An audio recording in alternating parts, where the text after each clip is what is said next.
just to introduce myself to you, I'm a postdoc in Oxford. I'm a computational astrophysicist.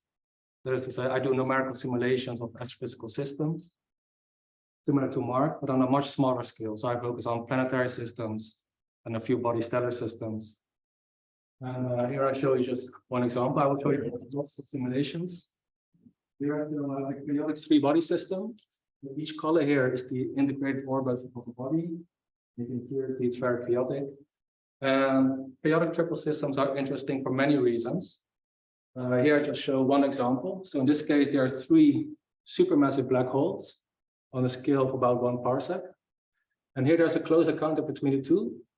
And actually, this simulation includes post-Newtonian effects, including gravitational wave emission. So during this close approach, we zoom in here, they actually capture each other and they become bound. And so the initial orbit is very eccentric. They precess and the orbit shrinks due to gravitational wave emission. But in the remainder of this talk, I will just focus on the pure Newtonian conservative case and focus on the chaotic aspects of the dynamics. So just a brief outline. The first part will be about how can we measure chaos in the three-body problem. I will mention exponential divergence and also arbitrary precision arithmetic. And the second part experiments on prime predictability of chaotic three-body systems. And it turns out there are some very, very chaotic triple systems out there. We can start with the basics. I'm sure we all know Newton's law of gravity, Newton's equation of motion. But just to emphasize, I will just focus on the pure classical three-body problem, where you have n bodies which are gravitationally interacting. They each have just a mass, a position factor, a velocity factor, and the problem is to solve for the orbital time. Now it seems quite easy, but this is actually the oldest unsolved problem in modern physics. We have some analytical solutions. For the two-body problem, we have these well-known conic sections. There are a few special three-body problems which we can solve for. But generally, there's chaos. So we can't solve this analytically. We need to solve this numerically. So here I show an example where you have a binary system coming in from the left. You have a single body coming in from the right. And they meet each other in the middle. And this is the numerical solution to the interaction, which is very chaotic interaction, where in the end, one body, a different body than the one that came in, escapes as a single body, and the binary goes the other way. So generally, if we want to solve the n-body problem to model planetary systems, stellar systems, we do numerical simulations. We use an n-body code to solve a Newton's equation of motion. And that allows us to study the dynamical evolution, which we then, we try to understand the observations of these 5,000 exoplanets we know nowadays, and star clusters, etc. So let's do a very simple experiment. We take 16 equal mass bodies, which you sprinkle in space, and we take 3 different n-body codes, and we solve these equations to try to understand the dynamical evolution. So each color here is a different solution. And initially they start with the exact same initial condition. So they lie on top of each other, but in time, they diverge from each other. Here you see that the white and the red solution start to diverge, and somewhat later, the red and the green solution start to diverge. And of course, this is because of chaos. And on the computer, we have numerical errors, and they grow, and so different solutions diverge in time. Now, it would be good if we could measure this or quantify this. So already in the 60s, when they just started doing n-body simulations, they already looked into that. And what they measure typically is the distance in phase space between 2 solutions. So you have 6 coordinates per particle, 3 position coordinates, 3 velocity coordinates. You have n particles, so you have a 6 n-dimensional phase space. So you have your solution. You have another system which is slightly perturbed. So you can calculate the distance and how does this distance grow in time.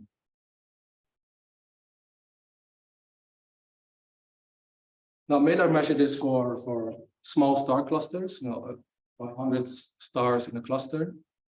And he measured this log linear plot. So this is the log of the phase space distance versus time.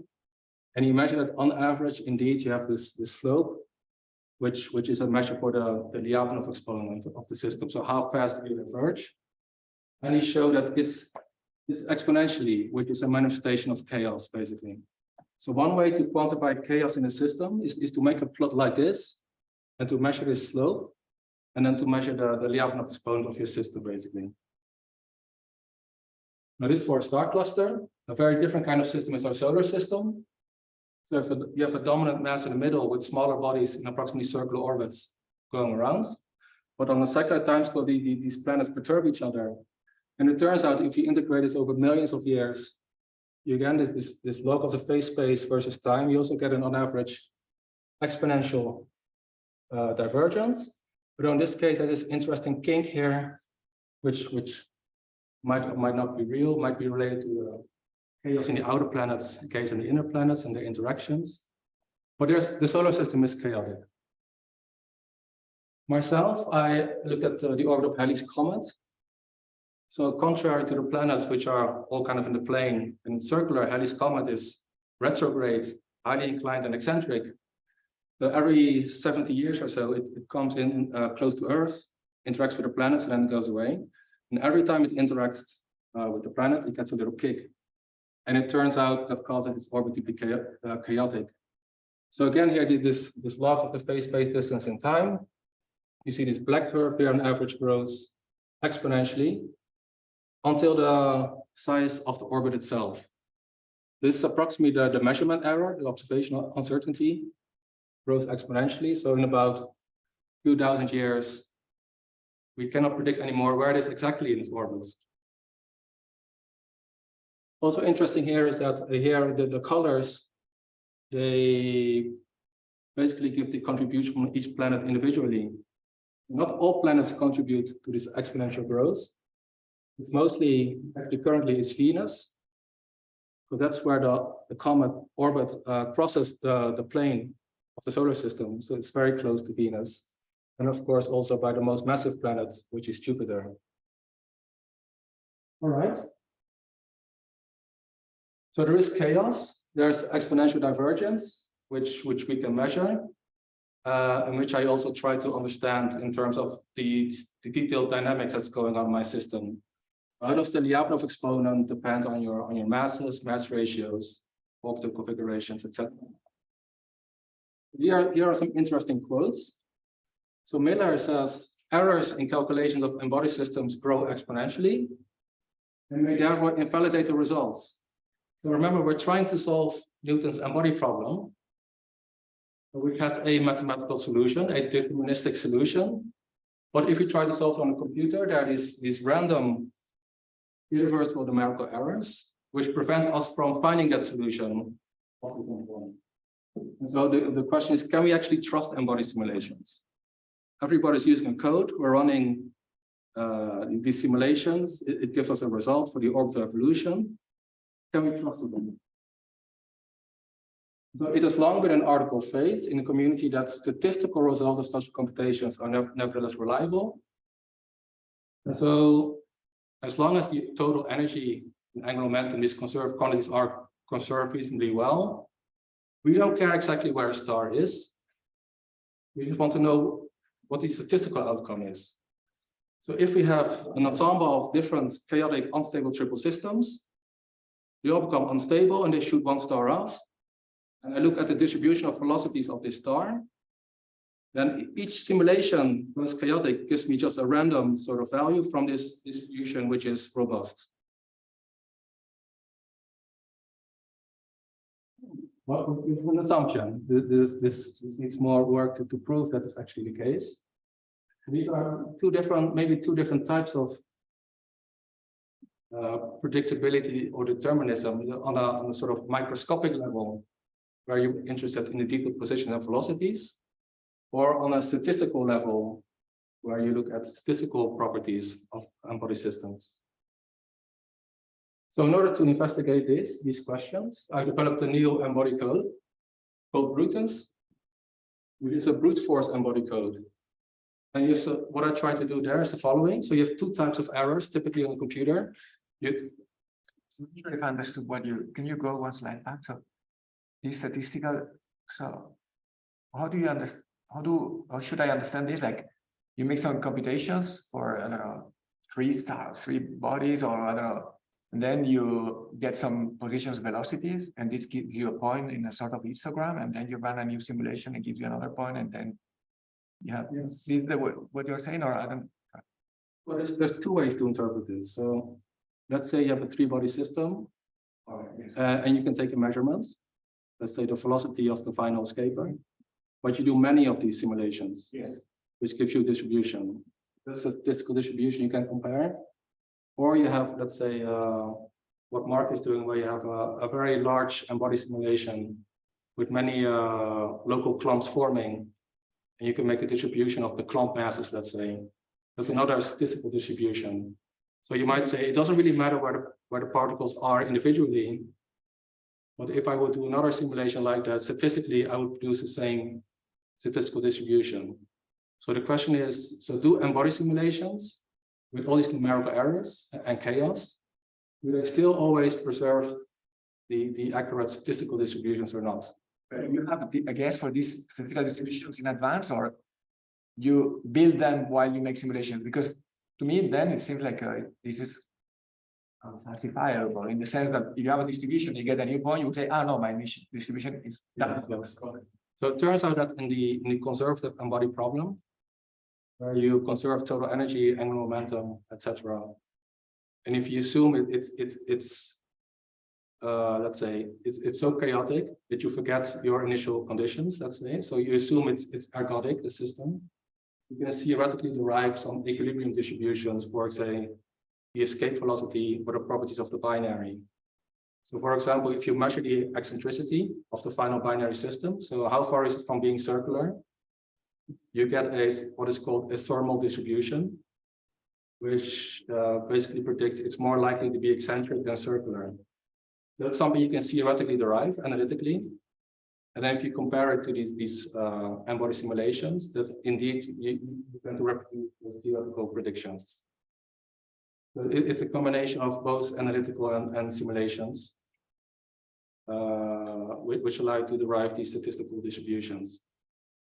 In the context of the cosmological simulations that I was showing, usually there isn't an a priori analytical distribution that you're trying to, that you know to try to match, but usually people think about it in terms of it's fairly heuristic, just that while the detailed, and I probably should have mentioned this in my talk also, even though there can be large differences in the positions of individual particles in a galaxy, well, by eye, the galaxy is still basically the same, at least in the gravitational N-body case. Not so much for the galaxies, which include star formation. But anyway, if you just have gravity, the clumps of particles have usually the same shapes and density profiles, but the detailed particle positions may be different, are generally quite different because of chaos. So yeah, I guess people kind of have this idea that it doesn't really matter for N-body, for gravitational clumps like I was showing, but it's not really rigorously investigated as much as it should be. Yeah, so it's still somewhat an article phase that we can trust these simulations. Okay, so I developed this new code to investigate chaos in the few body problem. And so you have two sources of errors. You take discrete time steps. And in the limit that your time steps go to 0, you approach your accurate solution. But because you're also on a computer, you only have a finite precision in which you can represent your number, 15, 16 decimal places. And the round of errors also grow. So if we can somehow fight these two types of errors, then we can try to control them, reduce their magnitude systematically, until within the simulation time, these numerical errors, they still accumulate exponentially, but their magnitude remains small enough. So that at the end, I can still trust the final snapshot, which still is related to my specific initial condition. So the way I do that,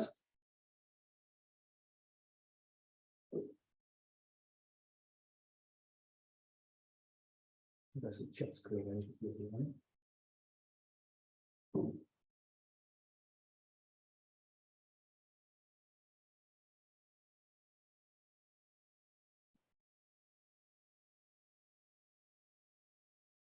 So I find discretization errors by using so-called second order leapfrog integrator with the bullish tour method.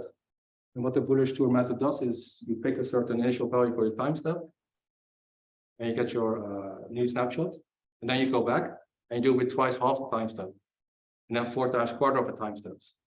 So in principle, your solution becomes more accurate every time. You can speed this up by taking your solution at every integration step, and then to extrapolate to 0 time step every time. And this is called Richardson or polynomial extrapolation to 0 time step. We speeds up this iterative procedure. And at the same time, I use a software library which allows me to use more decimal places than what's standardly built into a computer. So that's called an arbitrary precision library. So if you're familiar with it, it's GMP, MPFR, etc., all open source. Just as an example, I'll show you here the number pi to single precision, double precision in red. And in simulations, I've used a number of decimals up to 100. Of course, you could, on a computer, you can use as many decimal places as you want, as long as the memory of your computer can hold it. But you could also wonder, with what precision does nature integrate the equations? Okay, so with these 2 tools, I can control these 2 types of errors. Then I can do the following. So I define a certain, what is called bullish tour tolerance, which decreases this way. And I have a certain number of bits to represent my numbers, which increases this way. And for each combination of values, I do a simulation. And I'll find that as my precision or number of bits increases, my solution will converge. And if I then decrease the bullish tour tolerance, while also increasing the precision, at some point I will reach a converged solution in the sense that if I add more bits or decrease this tolerance even further, the first few decimal places of each coordinate will not change anymore. So by that time, I've reduced the magnitude of all the errors such that I achieved a converged solution, which I assume then converges to the mathematical solution to Newton's equations given that initial condition.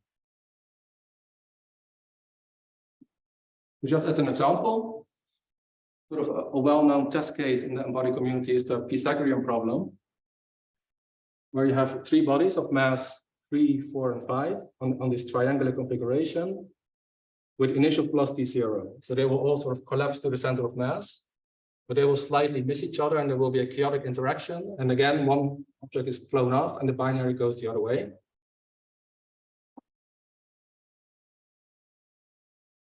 But we can do this exercise of trying to achieve a converged solution. So again, we have this log of the phase space versus time. And we first compare 2 solutions with a very rough numerical accuracy. And we get this yellow curve, this growth. And we see it in a very short time. The phase space distance reaches order 0, which is the size of the system. So the microscopic details of the system are completely lost. Now I'm going to increase the accuracy and precision systematically. I measure this rate of divergence, and I see that at this point, so here I have an initial numerical error of about 10 to the minus 16, the double precision. Due to chaos, it grows exponentially. At this point, the triple has broken up, after which you just have a single body and a binary, which is basically a stable system. So then the error grows linearly, which looks like this because it's on a logarithmic plot. So at the end, the phase space distance is about 10 to the minus 4 times smaller than the size of your system. So now I can make a movie of the orbit. So I show 3 black stars and 3 red stars, 2 different solutions. One of them is converged, the other one isn't. Maybe you can try to guess which one is the right one, which one is the right solution, which one isn't. So they both still have a periodic interaction. They have already diverged. The black one is about to have its final encounter. And the red one is still interacting. And it will also dissolve now.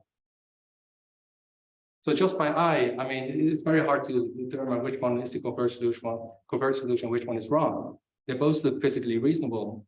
Actually, in this case, it was the black solution, which was the converged one. Okay, so I discussed how we measure chaos. So through this phase-space distance grows as a function of time. Systems are chaotic. It manifests itself through exponential divergence.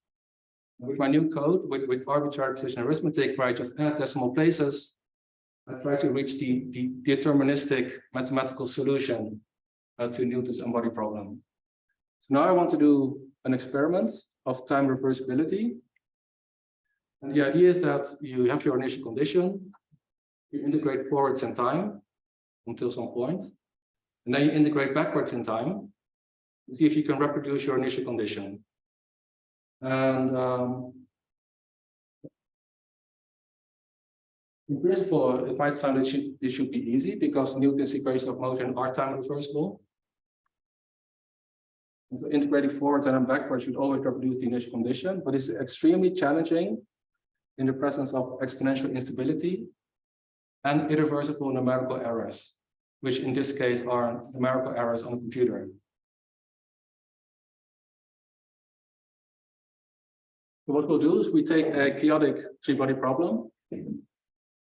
We calculate the exponential divergence between 2 neighboring solutions. So I have 2 initial conditions with a slight perturbation between them.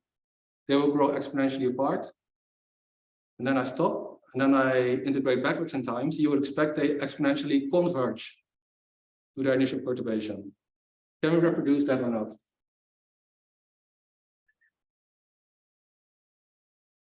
So let's look first at our test case again, the Pythagorean problem. And we get a phase-space distance grows as follows. We have an initial perturbation of 10 to the minus 10. And we find that initially it stays approximately flat. There are these spikes which are related to very close encounters or eccentric binaries where you have very high velocity at very center passage. But then you have this quick exponential growth kicking in. And as I said before, at this point you dissolve and it becomes linear again. All right, so at t is 100, I have a dissolved system, a binary and a single. And now I'm going to reverse the direction and see what happens. By the way, 2 statistical things I can measure here are the lifetime of the interaction and what I call log A, the log of the amplification factor. So the initial perturbation was 10 to the minus 10, and at the end it's roughly 10 to the minus 2. So the initial perturbation has grown by 8 orders of magnitude during the interaction. Okay, so now I try to integrate back, but with different numerical precisions and accuracies.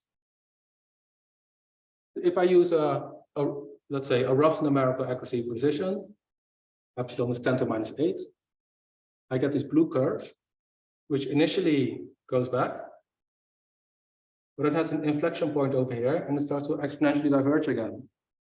It never reaches the initial perturbation. I increase the accuracy and precision of my numerical integration, and I get this green curve, purple, red, and in the end, I do get a time reversible solution. So depending on the magnitude of your irreversible numerical noise in your system, you're reversible or not.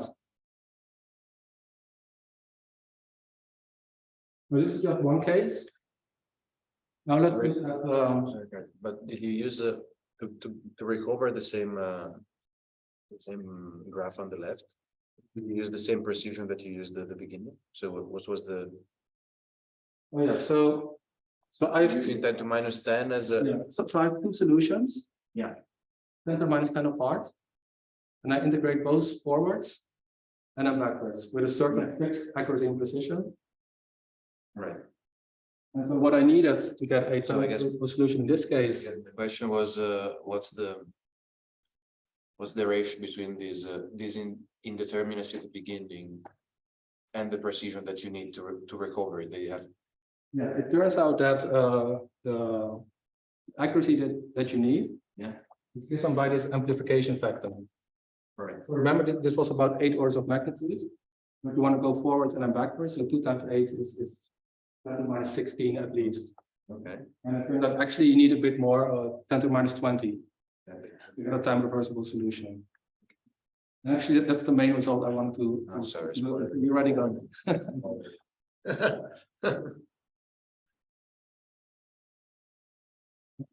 What I will show is that this amplification factor for triples can really go through the roof.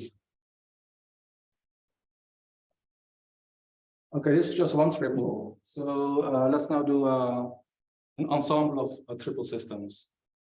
An often used map in the embodied community is the so-called Gargantuan map, which is a variation to the Pythagorean problem because you have 2 bodies at point A and point B, again static, no initial velocities, and then the third body is somewhere randomly, within this region over here. So then, if you rotate, you have every possible configuration for triple systems, and so this is the resolution at which I resolve this area. And so each dot is a different simulation, and the color gives the lifetime of the chaotic interaction. You can see some blue streams and chaotic areas. So this is my ensemble of triples. So for each of them, I do this experiment where I integrate forwards and then backwards. And then if for a given accuracy and precision, the test was unsuccessful, then I increase my numerical accuracy and precision until I have a successful reversibility test. And so for each point, I can note how much accuracy and precision did I need to be reversible.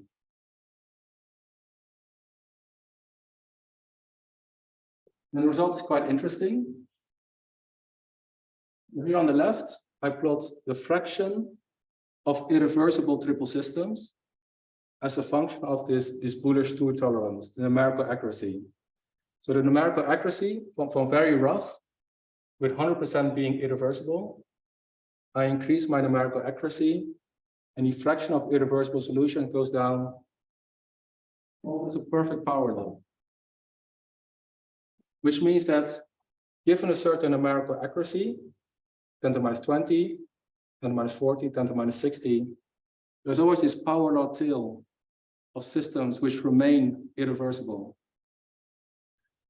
You can correlate that with the distribution function of, remember, this amplification factor, the height of this curve.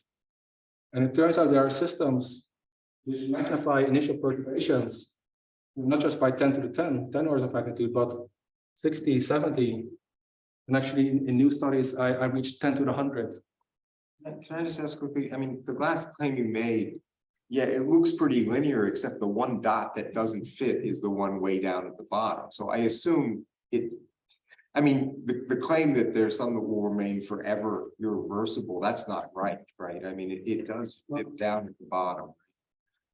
I mean, even in your data, it dips down. So when I did the simulation, at first I went to 10 to the minus 30, then I went to 40 and 50 and 60 and so on. So I built it up, and each time it kept this slope. And of course, at this point, I only have like 2 or 3 simulations in that data point. Still outside your error bars. Yeah. Well, it's true that it's not showing that there's always going to be. Well, I can reason it another way. So these triple systems, they have a certain Lyapunov exponents, which they share. So as long as the interaction is going on, you're exponentially diverging. You're exponentially magnifying your perturbation. And it turns out that the distributions of the lifetimes of triple interactions, they initially have an exponential decay, but then transition to a power law decay, because there are these solutions where you have these chaotic interactions, And then you almost eject star, but they manage to return. Back, yeah. Yeah. And then you have another interactions. So theoretically, you have interactions which take an infinite amount of time. So in that sense, you could expect there should be theoretically systems. You just keep on exponentially magnifying your perturbations. So maybe that's one way to reason why this should continue, and that's. Hi, this is Andrew. Can you hear me? Yes. Yes. Hi, I just want to say, what's confidence level are these error bars supposed to represent? They are scattered from some number of simulations, but it's basically so they're estimated so by making bins in log epsilon and doing a bootstrap estimation. So are they representing a 68% confidence level and 95%?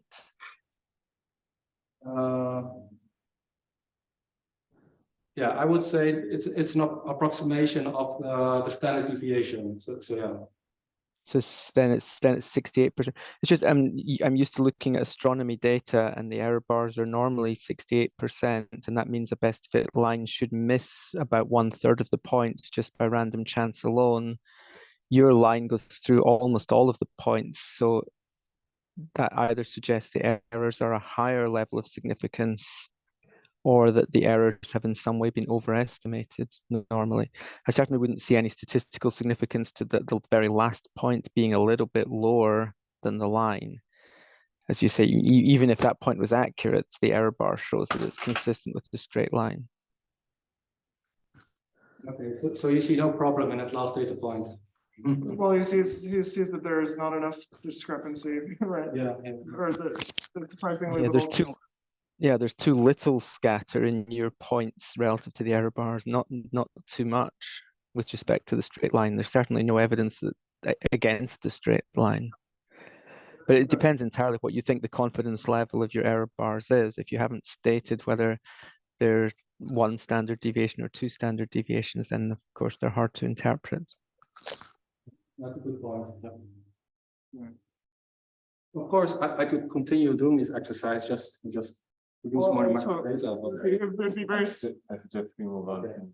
So we had that last time. Okay, so these were just point particles in some n-body units. Let's say if we now scale it to a physical system, let's say there are 3 supermassive black holes of 10⁶ solar mass, with a typical separation of about 1 parsec. So these are, let's say, supermassive black holes which met at the center of a galaxy, ignoring the rest of the galaxy. And in this case, we have 0 angular momentum. Then we have this power law. So we can just calculate what would be then the value of epsilon corresponding to a Planck length. And it turns out it's about 10⁻50 in this, so it would be this point over here. And so our data would predict that about 5% of systems here, of triples, would require a precision smaller than the Planck length in order to be time reversible. So if we say that any uncertainties below the Planck length is just fundamentally indeterministic, then what it shows is that chaos can take this indeterminism at the quantum level and exponentially magnify it to astronomical scales, and this propagating the indeterminism to the embodied dynamics of astronomical systems. So here's a movie where on the right I show the orbital evolution of one of such parachaotic triple systems, and on the left I show the growth of the phase space distance, and sort of in bluish colors I show the forward integration. Actually, what's currently underneath, because the perturbation is less than the Planck length, is also a red solution, which is the backward integration. So they're plotted on top of each other. But at the moment, the phase space distance is very small, but it's growing exponentially due to this chaotic encounter, which just keeps continuing.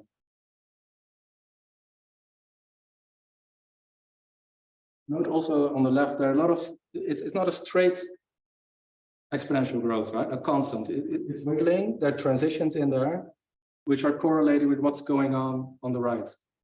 One of the things I'm currently looking at is to see, is it possible to predict the average slope based on, let's say, the average properties of the system or not? That would really help in, we wouldn't have to do these detailed simulations in order to predict the Lyapunov timescale of any astrophysical system. Now we see by this time the perturbation is the size of the system itself, or the kiloparsecs, and you indeed see on the right, you have the red and the blue solution which have diverged. So this is an example where we took a Planck length perturbation and magnified exponentially the astronomical scales. So sorry, but this is very fascinating to me. So after, okay, finite million of years, it's kind of not human, but still finite time, you go from Planck scale to okay, Milky Way.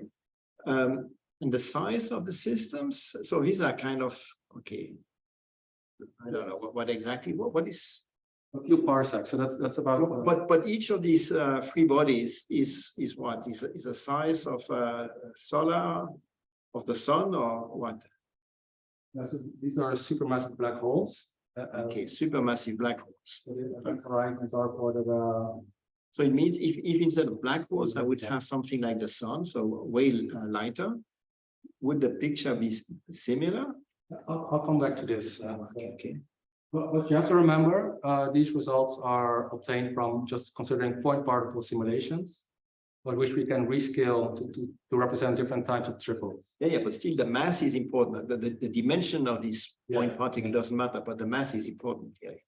Yeah, and it turns out also the size, because together that determines the dynamical time of your system. So then if you normalize the Hubble time by this dynamical time, it sort of gives you the amount of opportunity to keep exponentially growing. Size, you mean the size, the distance between these point particles? These are point particles in the simulation. They don't have a size. What do you mean? The size? The size of the triple. The size of the triple, not the size of the individuals. Yeah, okay. Now I'm very confused. If you're really using point particles, I understand exactly what I'm saying. If they're supposed to represent black holes, then you would get a merger on certain, you get it close enough, on a close enough encounter, you merge and then they take. That as well. I have a plot about that. Okay. That comes back to the first plot I showed on the first slide.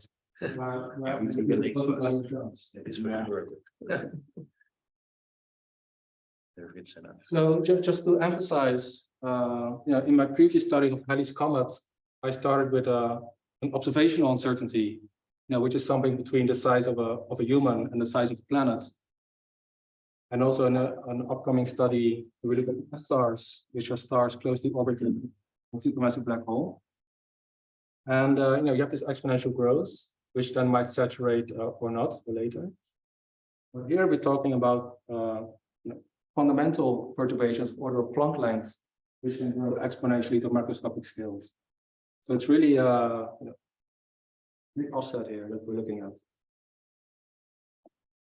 All right, so I rescaled it to the system of 3 supermassive black holes in the center of a galaxy, but of course I can rescale it in a different way. I can consider 3 stars, or I can consider 3 asteroids in the solar system. So I can look at different mass scales and different length scales for the triple as a whole. That allows me to calculate sort of the crossing time, what Mark also mentioned. What was the time it takes for one particle to cross the size of your triple, which depends on your mass and the size of your triple. And if the Hubble time is some sort of the maximum amount of time you have, then you can calculate what is the minimum amplification factor I need in order to amplify a quantum fluctuation to the size of my triple. And of course, if you're smaller, if you're 3 pebbles in a planetary formation simulation, you're very close together. So you only have to magnify the Planck length less than if you were 3 supermassive black holes. And so this minimum amplification factor goes down. Remember, for the 3 supermassive black holes, we found that for 0 angular momentum, about 4 or 5% was fundamentally irreversible. But if you consider triples at smaller scales, say 3 stars, 3 planets, 3 asteroids, this percentage tends to increase from 4 to about 11% for pebbles. But more interestingly, this is for zero angular momentum. Of course, most triples will have some degree of angular momentum in their system. So this is the other extreme where you have initially virialized triple system. And then you might think, well, in the zero angular momentum case, you have these radial orbits and close encounters, which are maximally chaotic. But it turns out that if you add initial velocities, they tend to miss each other more often, but the interaction is prolonged. And they're still chaotic, and so you're just amplifying your perturbations for a longer time. And so if you consider, let's say, 3 asteroids, about 1/3 of the population becomes fundamentally unpredictable. So it's a general thing when you consider populations of chaotic 3-body systems. Now, is that just a little bit of angular momentum in P1 or like a lot? Yes, so these are not hierarchical triple systems, but these are systems where so is that like almost there's maximal? basically a net rotation in your triple system, which I introduced. Okay. Yeah. It's not a big deal. I just wondered if it was a tiny amount of. You can go on. Yes, you can systematically vary the total angular momentum factor of the triples, basically. Okay. So what about relativistic effects? So here I go back to my standard test case Pythagorean problem, but now I integrate it with post-Newtonian terms. So 1 pm, 2 pm, 2.5 pm, where 2.5 pm is gravitational wave emission. And I systematically increase the masses of my system. So they're fixed at a 1 parsec or so separation, but I systematically increase the total mass, which basically means I'm varying the strength of relativity. So in the Newtonian case, so what I plot here is the lifetime of the interaction, here in physical units of years. Here I normalize it by the crossing time. So let's look at this one. So here we are in a Newtonian regime, and we have a consistent deterministic solution for the lifetime. And at some point, as relativistic effects are enhanced, it starts to act as a fluctuation to my otherwise chaotic system. And so the lifetime is chaotically fluctuating here. Then I reach this point where this is basically an estimate of P over C in my system, or C over V. I will get some red points, where red points mean there was a gravitational wave merger or by chance head-on collision.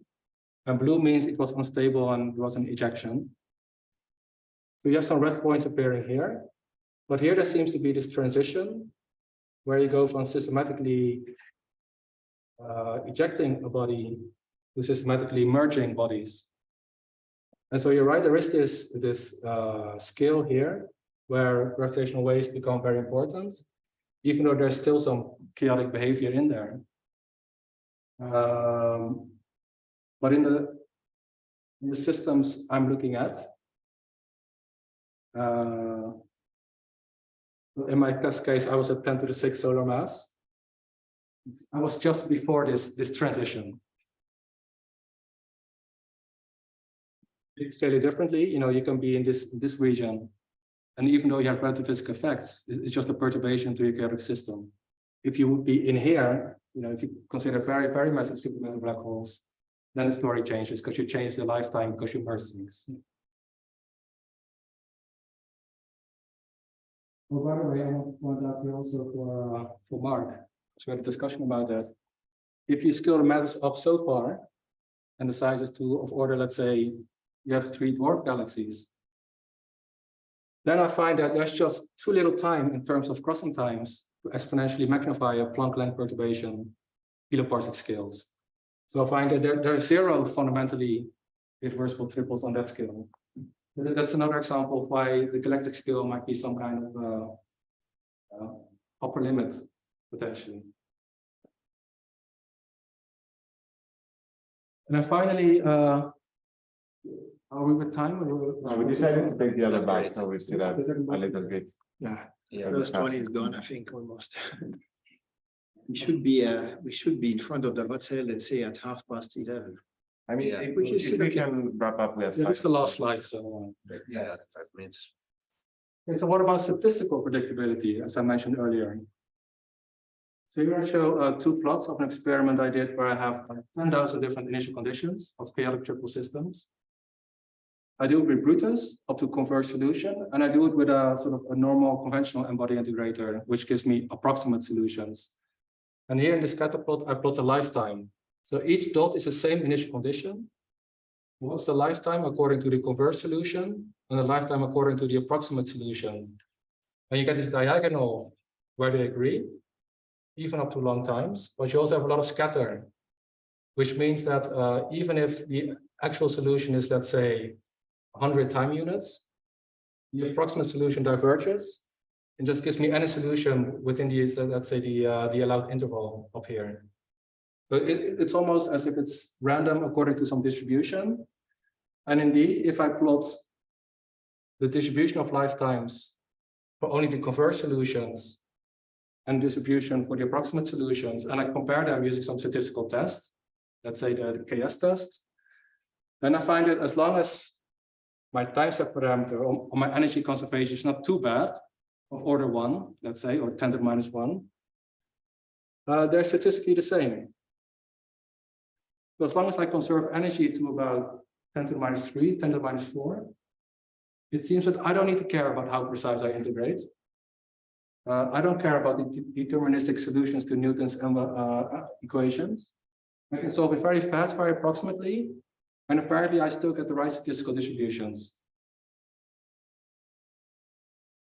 So some takeaway thoughts to end. I showed you an example where chaos propagates quantum uncertainties to cosmic dynamics, as Nicholas calls it.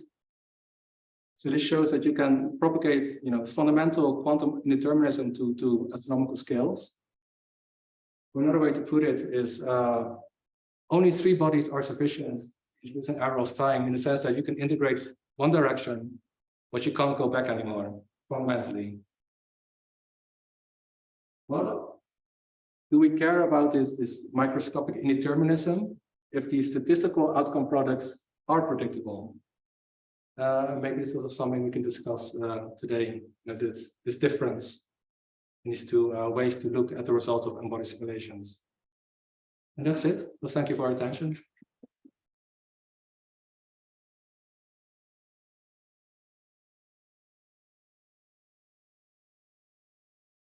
So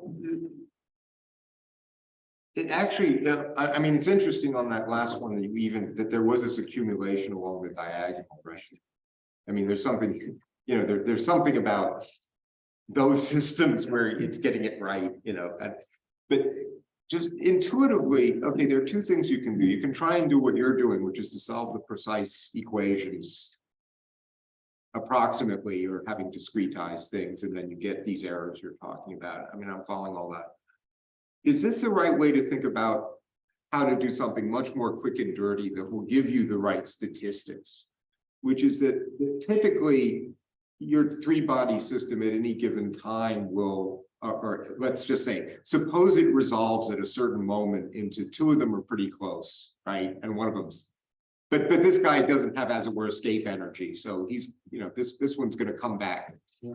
And then you just think, all right, what I want to do is model a statistical kick, right? How likely is it that when this comes in, any of the 3 will be shot out, and with what, and and with what energy? And then, of course, once you finally get to escape energy from the, from this pair, then it'll never come back again, right? Okay. So it seems to me what you're saying is that I could kind of ignore all the fine detail interaction here, but nonetheless, there is a kind of statistical distribution for that interaction. Yes. That will be pretty reliable. Is that pretty fair? Yeah, so this is indeed an active field of research. There are sort of 2 perspectives. You can either do simulations like this and then try to come to a theory, analytical theory, which can sort of predict the results that we get based on some model, let's say physical model, what's happening. And the other perspective is indeed where you indeed assume that the system is totally ergodic in the sense that you have phase space volumes and averages, conserve energy and momentum. From that, you can also predict the statistical distribution of the outcomes. But it turns out if you in detail compare these theoretical predictions to numerical results, there are still some discrepancies. So it's not that easy to come up with a toy model which perfectly explains the numerical simulation. So this is two perspectives which are trying to come together to a model that works in all cases. So yesterday I asked whether quantum is relevant for cosmic key dynamics, and the answer is positive. I would say so. It's quite surprising, no, that you can really go down to Planck scale. So you had a question? Oh. And coming back to your diagonal, these are just solutions with a long time. So you just have very long excursions where you're stable. I see. Right? Yeah. And then you come back and then you, these are not ones that go on like this forever. Yeah. That's it. That's someone has a last question online. We're good. Okay. Oh, Okay. Can you, well, are there any aspects of the particularly long, particularly irreversible simulations that you can tell by looking? Can you tell by looking at the after a long time at the irreversible simulations that they are irreversible? I guess you said that they typically can have several chaotic encounters, and maybe sometimes there's a long excursion that comes back.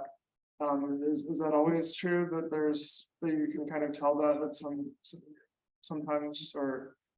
So in the stateless model, answer the triple system, you have short phases of where you have chaotic interaction, they have an excursion. Chaotic interaction will combine excursion. And there's an excursion, it's like a single and a binary, where the perturbation grows linearly. We're doing these short resonant phases where the three stars are together. You have this exponential growth. But it turns out it's not that simple. Because even if you just look at the moments where all three bodies are together, you can still have sort of flat or linear growth rather than exponential. Because you also have solutions, just like the figure 8 that I showed you, which is kind of regular and periodic. And if you perturb that, the perturbation only grows linearly. So not every time when three stars are together, do we have guaranteed exponential growth. So we're still trying to understand better, what kind of configurations correspond to these rapid exponential growth moments. And the most irreversible solutions are the ones that do that the most often or the longest, in a cumulative sense. Okay, thank you again.